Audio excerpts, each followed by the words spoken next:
Et c'est parti pour une installation en live. Alors, on va mettre Roger. Rassurez-vous, je change tout après.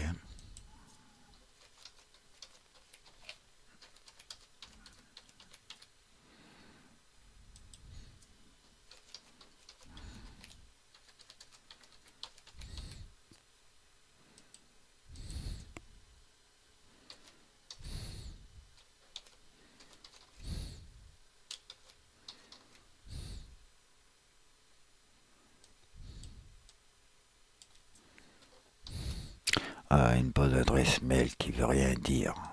Parce qu'elle n'existe pas, mais ça c'est pas grave. Je m'en fiche royalement. On va mettre... Ah, tiens, format correct. Ah bah oui, on va lui ajouter un trait là, par exemple, histoire de rigoler. Là, ça serait correct. On va mettre Roger. Et on va mettre Roger. On changera tout ça après. Voilà. Je charge un exemple de site et dès que j'arrive sur le site, je vais activer la redirection d'URL pour vérifier le sitemap, comment il se comporte. Bien entendu, je devrais voir l'exemple du site. On installe. Ah, call not instantiate in fonction. Déjà une première alerte. Alors, qu'est-ce qui n'a pas été instantionné? Je n'en sais rien. Mais c'est pas grave, on voit déjà que j'arrive sur la page d'accueil, on voit qu'elle est les petites pages personnalisées, le suivi, etc. Le plan du site qui est ici, connexion. On vérifie que je peux aller sur le blog.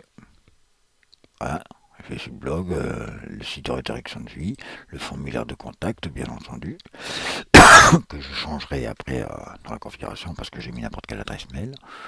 On revient sur l'accueil, on va sur la page mise en page. Alors tout de suite, je vais me connecter pour activer la redirection d'URL en live.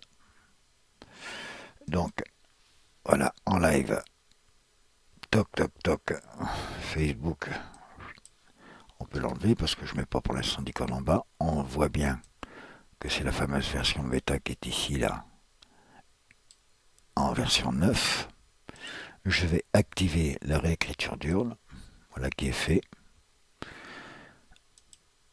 J'enregistre la réactive.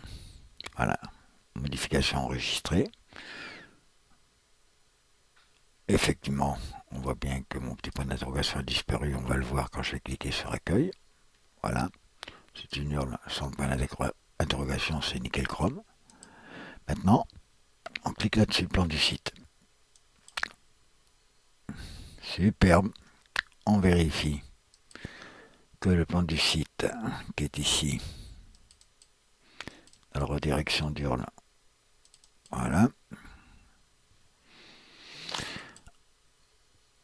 On l'édite, on voit qu'il y a ça qui ne fonctionnait pas auparavant, ça fonctionne maintenant nickel.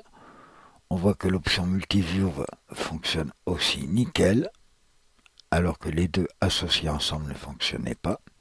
Et on voit bien que je redirige bien mon site par une redirection d'URL. Comme je suis comme Saint Thomas et que je ne crois que ce que je vois, j'ouvre le Google Chrome. Là, c'était l'erreur de tout à l'heure. On va aller prendre l'adresse du site là directement, copier l'adresse du lien. On va l'ouvrir dans Google Chrome. Hop. Je suis donc sur ma page d'accueil. Je ne vais pas me connecter, c'est pas la peine. Bon, les cookies, je l'accepte bien entendu. Alors ici, un affichage, plan du site, etc. C'est pas très esthétique, mais bon, ça peut se personnaliser après. Je clique sur le plan du site. Bravo Fred, problème résolu pour moi. Voilà, il n'y a plus qu'à poster cette vidéo, montrer l'installation et ensuite je vais la tester.